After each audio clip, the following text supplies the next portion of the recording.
Happy Monday, everybody. Today is of course, the memorial of Saints Joachim and Anne. Let's see what the Ordo says. How beautiful this obligatory memorial of the parents of the Blessed Virgin Mary, Saints Joachim and Anne. In other words, the grandparents of Jesus, Joachim and Anne. It's the parents of Mary, obviously. It's the grandparents of Jesus. How beautiful is this beautiful tradition that we hold very dear in our Catholic faith? You know, parents and grandparents really help us along as young people, and also not so young people, maybe even in our teens and our young adult life, and maybe for some of you in your married life. Your parents and your grandparents really helped you, mentored you. I pray that parents become very good mentors for their children in the Catholic faith, and also grandparents become very good mentors for their grandchildren in the Catholic faith. I don't want people to say, "Oh, Grandmom, just pray for me. Oh, Grandmom, you go to church for me. Oh, Grandmom, you light a candle for me. Oh, Grandmom, thank you for this little medal of St. Christopher." No. No. Stop enabling. You say, "No, let's go to Mass. Let's go to Mass."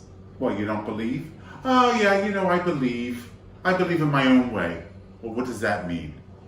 It's all a cop-out. It means like, I don't want to go. You never wanted to go to school, but we made you go to school. You didn't want to eat your vegetables, but we made you eat your vegetables. You didn't want to do a lot of things, but we said, "No, you need to do this. It's good for you." Why, when it happens to the Catholic faith, it's like, "Yeah, I can't argue with them today." You just can't argue with them today. Well, if you're a parent, if you're a grandparent, and something was dangerous, you want to make sure that they keep away from it. And if something is good, you want to make sure that they do the good and keep away from the evil. So parents and grandparents have a big influence on the education and formation of their children and grandchildren. What does Grandmom say when their adult grandchild doesn't want to have their baby baptized? "Oh, he's a good kid. He don't bother nobody. Oh, that's okay." See, everything is dismissed. Everything is dismissed. God understands. Why do we think God understands about everything? We make all this up, God understands. Like, how do you know that God understands? Have you ever read what God wants of us? But see, we do that so we don't feel bad. Because in the back of our head, we know that should be done. That should be done. And we need to be like Monica, who prayed for her son Augustine. We need to be spiritually on the mark. We have to get going with this stuff. It's important. And I know I preach and I teach about this stuff. You know why? Because it's really serious. I mean, I wouldn't be saying all this. I'm not a person who's a downer. I'm a person who thinks positive. And I still do. I'm a very positive thinking person. So what do we need to do positively in situations that we're encountering now? So we really need to step up on the game here. We really need to step up and say, "You know what? We're going to Mass as a family." End of discussion. And when we go home, we're at least going to do something once a week as a family religiously. That's not besides Mass. In other words, if the parish is having a penance service, we're going to confession together. If the parish is having a novena, we're doing it. We're not just going to be Sunday Catholics. We want to be involved. Because I want to tell you something. You plant all these seeds and these traditions, when your children are parents themselves, don't think that they're not going to repeat some of this stuff. How much you place the influence on religion, and especially you men. They say that men who practice the Catholic faith, there's a high advantage of the kids continuing with the faith into adulthood. This is the year of St. Joseph, right? We need to ask his intercession. So today the church celebrates the obligatory memorial of Joachim and Anne, the parents of Mary, the grandparents of Jesus. And I think we need to ask their intercession for parents and grandparents today, to continue the message of Jesus, to continue the Catholic faith, to make sure that people are going to Mass. I don't like when people just say, I'm a Catholic, but I don't go to church. That is ridiculous. If you're a Catholic, you go to Mass, you receive communion, you go to regular confession, and yes, you go to a penance service, you go to a novena, you go to a May percent. Yeah, why not? Why not? And then you hear people say, oh, they don't have that anymore. It's a shame they stopped all that. No, it's a shame people stopped it. The church, the pastor, the parish wants it. And if you really want it, you will show by your presence that you want it. And it will continue. Why do parishes close? Well, people are not going to Mass. You can't run a parish on a handful of people. And they all blame it on, oh, it's the lawsuits, and they're taking that money and they're giving it downtown. No, we're not. No, we're not. We have to run our parish. And of course, there's subsidies and assessments that we have to contribute toward for the good of the archdiocese. But they're not taking collection money and putting it, so that is wrong, absolutely wrong. Absolutely wrong. It takes roughly, do you know how much money it takes, let's just say, to run a parish? Let's say St. Mary's, Schweinsville, right here. 2.3 million a year. 2.3 million. And we have a school, so of course it's higher. So we have to raise that money every year. Well, when people stop going to Mass and stop giving in the collection, well, you know what's going to happen. The parish closes and everyone has to join the nearest Catholic church. But nobody wants that to happen. But the only reason I'm saying this is because I hate all the talk, like, oh, it's a shame they did this. No, it's a shame that you don't go. That's what the shame is. Don't say it's a shame they closed your school. Well, because no one's sending their kids to a Catholic school. Don't say they closed the school. No one's sending kids to a Catholic school. No one's having babies anymore. They're having dogs. We have dog parks instead of playgrounds. So it's very easy. 1 + 1 is 2. Okay? Babies who are going to Catholic school populate the school, and then we have a Catholic school. when that number goes down and down and down and down and down, how can you afford a Catholic school? So when do you stop making the tuition, like, what are you going to charge, $15,000 a year? That's what it's coming to. What do you charge? $20,000 a year? That's what it's going to come to, if that's the philosophy. But it's not good educationally to have 3 kids in the 3rd grade. It's like, here's 3 kids in the 3rd grade. How could those 3 kids pay for the salary and the benefits of the one teacher? They can't.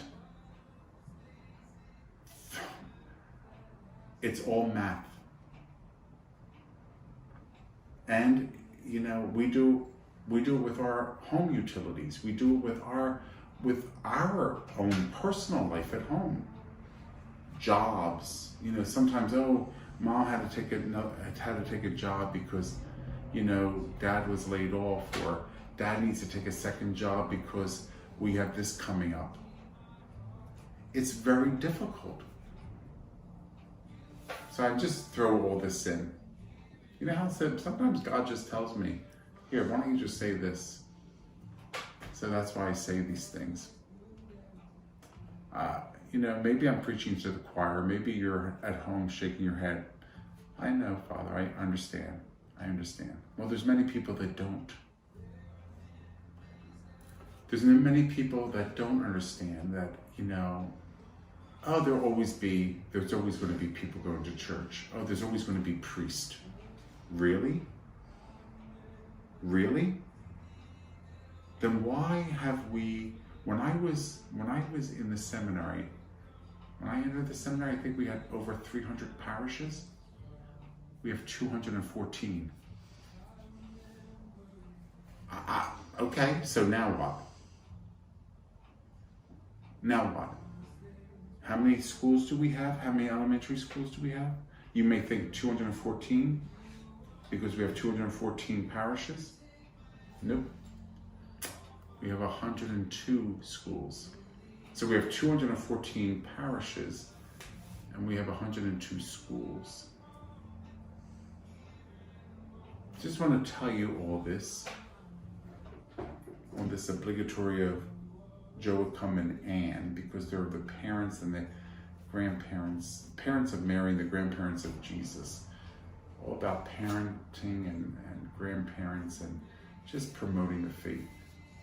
And I'm just saying, like, there's some people that go to prep, CCD, some people that are homeschooled, that's fine. This is not about like pointing anything. No, there's certain situations that lend itself to certain situations. Hey, listen, the most important thing is, no matter what educational field you send your child to, that you're at Sunday Mass. You're practicing your Catholic faith. That's the most important thing, right? Because if you don't go to Catholic school, then you go to like religious education classes or you're homeschooled, that's fine. That's fine. But you're at Sunday Mass. I just want to talk to you about like how it all works. And you hear people when you're sitting at a barbecue and you're sitting at dinner or you're out with your friends and you hear them chirping about something, you can say, wait a minute, you know. Well, if people would take their Catholic faith seriously and go to Mass and contribute their fair share, we wouldn't be in half of these problems that we're in now. And if you're bold enough, you could say, do you go to Mass? What do you mean? Well, no, you're talking about this. I'm just asking you, do you go to Mass? No. Well then, I don't think you have room to talk. Now, I don't want you to start a fight. I don't want a brawl to be going out in a restaurant. But you get the whole point of what I'm trying to say. You get the whole point of all this. It takes people to continue things going on. It takes people to run a parish. There has to be people at masses. Oh, Father, it's a shame that we had to reduce our mass schedule from 5 to 4. Well, no one's going to church. What do you want us to do? You know, oh yeah, I always used to go to that mass. That was my favorite. Well, help me and ask people to come so we could keep that mass. It's easy math. You need people to run places. And that's what you need to do. You need that. You know, maybe at a time the parish needed 5 masses because there was so many people coming. So it made sense. The pastor was a good steward. It made sense. Well, if that number decreased drastically, it doesn't make sense to have 5 masses on a weekend. Now you may be thinking, oh my gosh, is he thinking about doing that? No. Can I talk?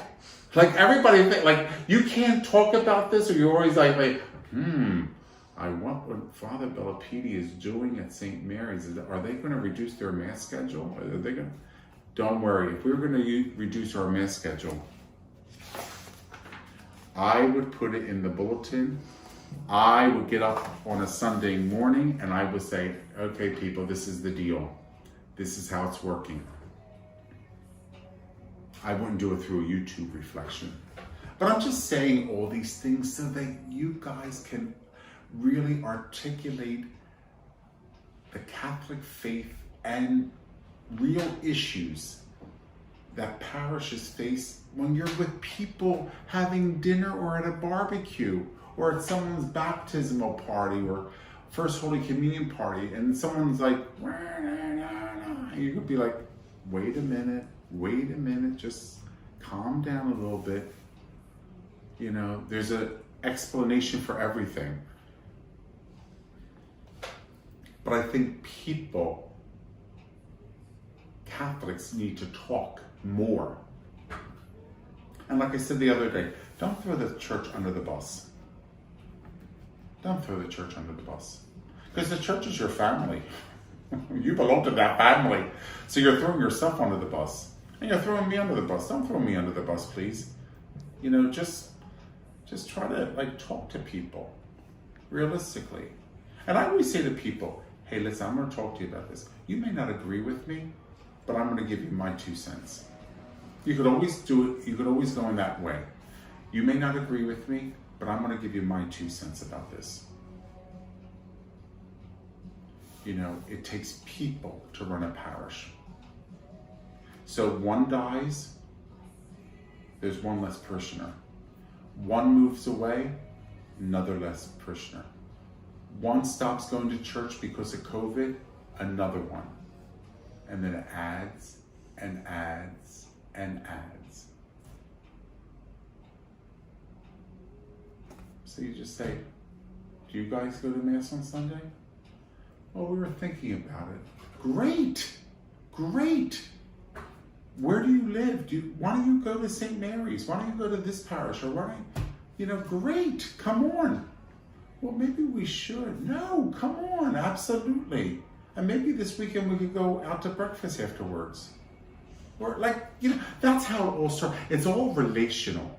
It's all about relationships. You know, because if you say to them 9 out of 10 times, do you believe in God? They'll say yes. But how is that relationship formed? That's important. Well, today you got a little story about parishes and schools, but I need to talk to you at the kitchen table about all this stuff because it's all important. It's like, you know me, I address the elephant in the middle of the dining room. Let's talk about the elephant in the middle of the dining room. Let's talk about these issues, you know, because there are real issues that have to be discussed by you and me, because our families, who doesn't go to church, who doesn't have their baby baptized, I understand all that. Every family does. But it takes a whole village to say, come on, write them a little note, throw a bulletin on their couch, put a bulletin at the doctor's office. All these little subtle ways to help people. And when you're at a dinner or a barbecue, just say, you may not agree with me, but I'm going to give you my 2 cents about this. Oh, what is that? And you give off. Just like they gave off, you give off.